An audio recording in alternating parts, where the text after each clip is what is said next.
Hello students, नमस्ते। स्वागत है आप सभी का आपके अपने चैनल अनिल ऑनलाइन एजुकेशन में।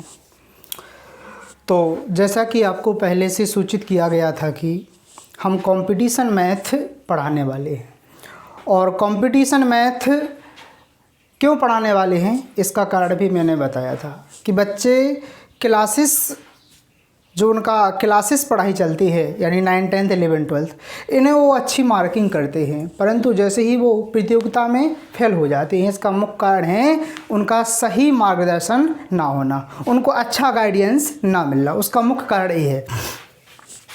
तो कोचिंग में जो क्लासेस कोचिंग पढ़ाते थे, हम पढ़ाते भी हैं, उसमें अपार सफलता के बाद अब हम कंपटीशन गणित शुरू कर रहे हैं। कंपटीशन गणित जो है अपना, वो बहुत सिंपल है। आखिर बच्चे तो उसको कठिन समझते हैं।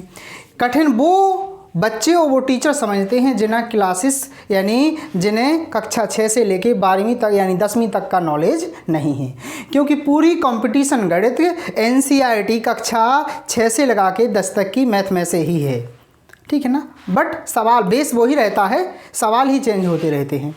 तो ध्यान रखें आप लोग कि गणित का जो बेसिक ज्ञान है आज उसको हम पढ़ेंगे। सिर्फ सवाल नहीं पढ़ना हमें। जिस प्रकार से एक पेड़ की मजबूती उसकी जड़ें होती हैं, उसका बेस होता है, उसकी पत्ते और डालें नहीं होती हैं उसकी मजबूत, इसी प्रकार से गणित का जो बेसिक नॉलेज है वही उसका मजबूत पक्ष होता है। और माना कि कोई सवाल कह रहा है कि सवाल हम लगा लेते हैं, लेकिन वो जब तक उसका बेस मजबूत नहीं होगा तब तक वो मजबूत नहीं कहलाएगा। इसलिए ध्यान रखें, सबसे पहले कोई भी स्टूडेंट्स कोई भी सब्जेक्ट का यदि बेसिक ज्ञान अच्छा कर लेता है तो उसको आगे पढ़ाई में कठिनाई बिल्कुल नहीं आती है। तो चलिए आज हम शुरू करेंगे। जैसा कि आपने टाइटल में देखा, गणित की परिभाषा। गणित क्या है, गणित के प्रकार और उसके जनक कौन हैं, तो हम एक एक करके आप सभी को समझाएंगे गणित की परिभाषा।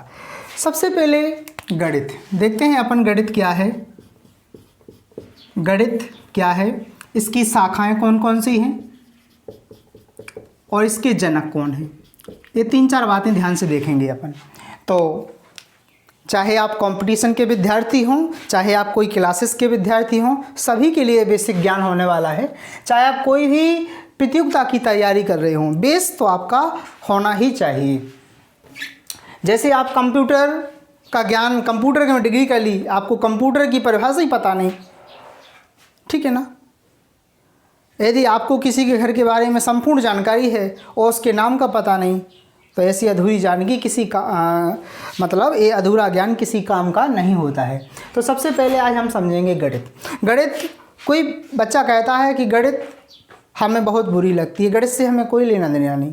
गणित तो एक ऐसा सब्जेक्ट है जो हमारे दैनिक दिनचर्या में यूज होता है। जैसे किसी ने कहा उसके कितने बच्चे, उनकी 4। जो 4 शब्द है ये किसका है, गणित का है, ध्यान रखें आप। तो गणित तो एक बेस नॉलेज है। तो गणित की परिभाषा जो है वो उसको समझें।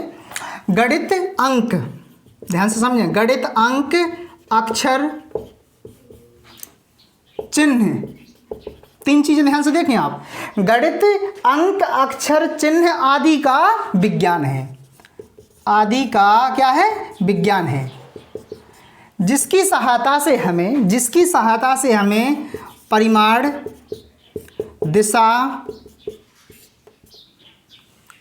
एवं स्थान का बोध होता है। तो गणित की परिभाषा आप ध्यान से समझें, एक बार सुने सभी स्टूडेंट्स और मौके याद कर लें। गणित अंक, अक्षर, चिन्ह आदि का विज्ञान है, ठीक है ना, जिसकी सहायता से हमें परिमाण, दिशा एवं स्थान का बोध होता है। ये आप गणित की परिभाषा होगी। एक वैज्ञानिक, एक गणितज्ञ थे लॉक।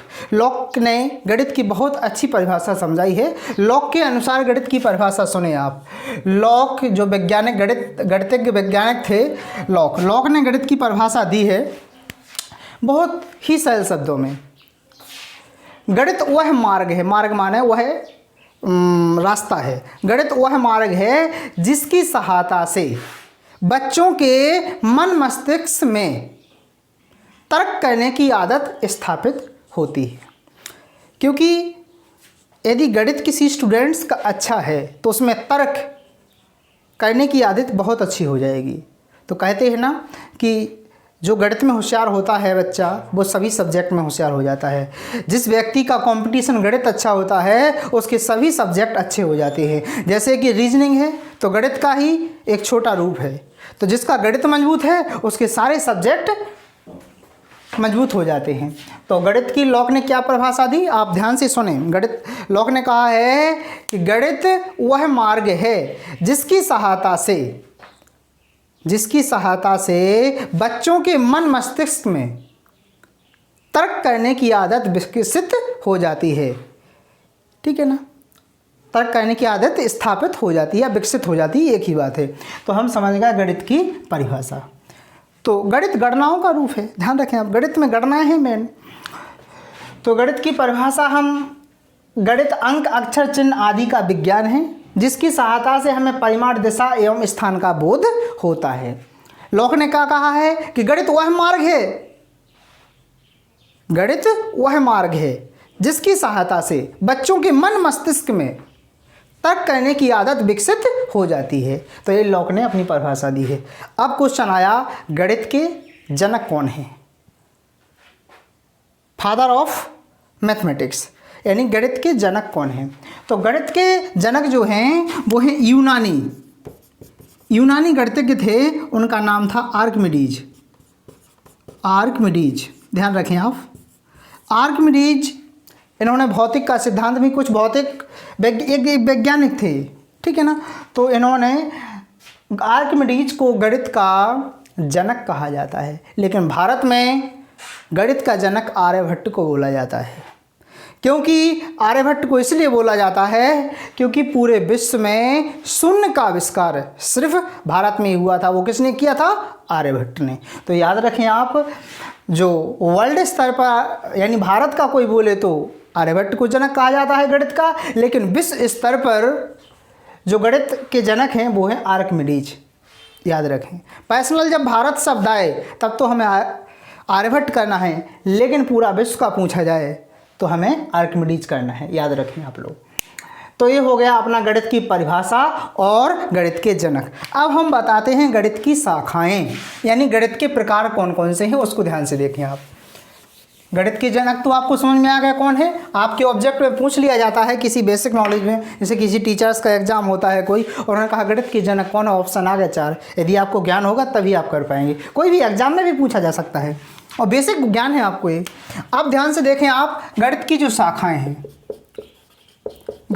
शाखाएं हैं और उनके जनक, यानी कौन सी शाखा के कौन जनक हैं। तो याद रखें, गणित की मुख्य शाखाएं लगभग 3-4 हैं, उनको ध्यान से समझेंगे अपन। सबसे पहले है अंक गणित, जिसको इंग्लिश में बोलते हैं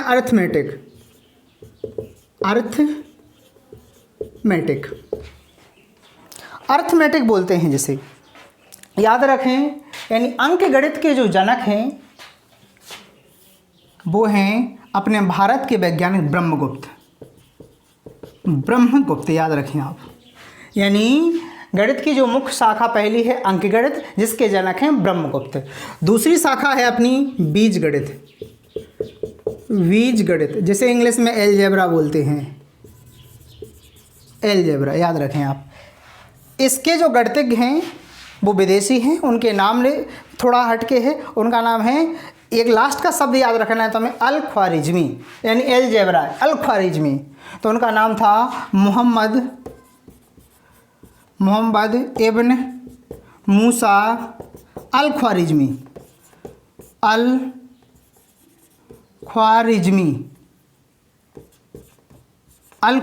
याद रखें आप लोग, मोहम्मद इब्न मूसा अल-ख्वारिज़मी। यानी आपको एलजेब्रा एलजेब्रा का नाम, यानी बीजगणित का नाम अल-ख्वारिज़मी के नाम पर ही पड़ा है, यानी ये उसके जनक हैं मोहम्मद इब्न मूसा अल-ख्वारिज़मी। गणित की जो तीसरी शाखा है, मोस्ट ऑफ शाखा, उसको बोलते हैं अपन रेखा गणित, जिसी को अपन ज्यामिति भी बोलते हैं, ज्यामिति। ठीक है ना, इसको इंग्लिश में बोलते हैं जियोमेट्री। जियोमेट्री। याद रखें इसके जनक कौन हैं? इसके जनक हैं यूक्लिड। याद रखें आप, इसके जनक हैं यूक्लिड। यदि आप एनसीईआरटी कक्षा 9th का जो पहले अध्याय है उसके आप बेसिक ज्ञान को यानी उसके अभ्यास को पढ़ेंगे तो उसमें बहुत सारा ज्ञान दिया हुआ है यूक्लिड, ठीक है ना, यूक्लिड थे। चौथी जो गणित की शाखा है वो है त्रिकोणमिति, ट्रिग्नोमेट्री। त्रिकोणमिति यानी ट्रिग्नोमेट्री, ट्रिग्नोमेट्री, ठीक है ना। याद रखें जो ट्रिग्नोमेट्री के जनक हैं वो हैं हिप्पारस्चस।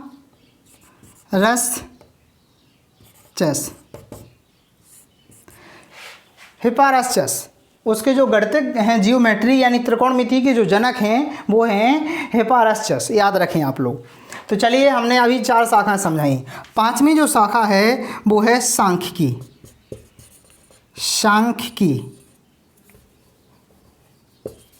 सांख्यिकी इसको बोलते हैं इंग्लिश में स्टैटिस्टिक्स। याद रखें आप, ठीक है ना। तो सांख्यिकी के जो जनक हैं वो विदेशी हैं जिन्हें बोलते हैं अपन रोनाल्ड फिशर।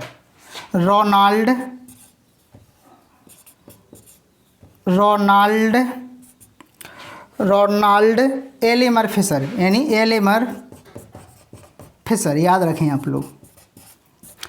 तो हमने अभी क्या समझा कि गणित की जो मुख्य शाखाएं हैं वो हैं 5, और भी 1-2 शाखाएं हैं लेकिन मोस्ट ऑफ 3 ही हैं, अंकगणित, बीजगणित, रेखागणित, और साथ में जे भी हैं। तो अंकगणित के जो जनक हैं वो हैं ब्रह्मगुप्त भारत के। बीजगणित के यानी अलजेब्रा के जनक कौन हैं? मोहम्मद इब्न मूसा अल ख्वारिज़मी, यानी अलजेब्रा का नाम उनके नाम पर ही पड़ा है, अल ख्वारिज़मी। याद रखना है तुम, अलजेब्रा से तुम्हें याद आ जाएगा उनका नाम अल ख्वारिज़मी। रेखागणित यानी ज्यामिति के जनक, जियोमेट्री के जनक हैं यूक्लिड, यूनानी वैज्ञानिक यूक्लिड हैं। त्रिकोणमिति के जनक जो हैं हिप्पारस्चस, याद रखें आप लोग। और ट्रिग्नोमेट्री सांख्यिकी के जनक कौन हैं? रोनाल्ड एलेमर फिशर, ठीक है ना। हमने आपको समझा दिया है। अब हम आपको समझाएंगे कि जो अंकगणित के, देखो नेक्स्ट वीडियो बनाऊंगा मैं, अब नेक्स्ट वीडियो बनाऊंगा मैं कि अंकगणित की परिभाषा क्या है, अंकगणित के अध्याय कौन कौन से हैं। यानी अंकगणित के अंतर्गत पूरी गणित में, यानी हमें पूरी गणित में कंपटीशन मैथ में, जिसमें आप एसएससी को कवर कर लेंगे, बैंक को कवर कर लेंगे, पुलिस को कवर कर लेंगे, यूपीएससी, एमपीपीएससी, सारे एग्जाम को कवर कर लेंगे। तो ध्यान रखें आप लोग, सारे एग्जाम को कवर करने के लिए मैथ में हमें लगभग 40 अध्याय पढ़ने हैं पूरे। याद रखें पूरे 40 चैप्टर पढ़ना है, और मुख्य चैप्टर तो 30 ही हैं, मैंने पहले वीडियो में बताया था 30 हैं। तो लेकिन हम उनको अलग अलग तौर पे समझेंगे, इसलिए कुल उनका विभाग बांट लेंगे उनको, भाग 1 भाग 2 में, इसलिए उनका अध्याय ही नाम हो जाएगा। जैसे कि क्षेत्रफल और आयतन एक ही अध्याय में पढ़ना चाहिए, लेकिन हम अलग अलग आयतन को अलग सीखेंगे और क्षेत्रफल को अलग सीखेंगे, इसलिए कुल मिलाकर के छोटे छोटे अध्याय करके कुल 40 हो जाएंगे। कैसे? जैसे कि ब्याज है तो साधारण ब्याज होता है और चक्रवृद्धि ब्याज होता है, इसको हम अलग अलग अध्याय में डिवाइड करके पढ़ेंगे, इसलिए कुल अध्याय अपने 40 हो जाएंगे। ध्यान रखें आप। अब हम नेक्स्ट वीडियो में बताएंगे आपको कि अंकगणित के अंतर्गत कौन कौन से अध्याय आते हैं, जैसे कि संख्या पद्धति हुआ, लाभ हानि हुआ, प्रतिशत हुआ, ब्याज हुआ, बहुत सारे ये अध्याय हैं। बीजगणित के अंतर्गत, ठीक है ना, बीजगणित की परिभाषा बताएंगे, और निर्देशांक ज्यामिति जो बीजगणित का ही एक अध्याय है, 3-4 अध्याय इसमें पढ़ेंगे। सबसे ज़्यादा अध्याय है अंकगणित में, याद रखें। रेखागणित में हम त्रिभुज को समझेंगे, चतुर्भुज को समझेंगे, त्रिभुज के सारे प्रकार समझेंगे, चतुर्भुज को समझेंगे, वृत्त को समझेंगे, इन सारी चीज़ों को हम बीजगणित में समझेंगे, रेखागणित में समझेंगे। और त्रिकोणमिति को हम ध्यान से समझेंगे पूरी को। और सांख्यिकी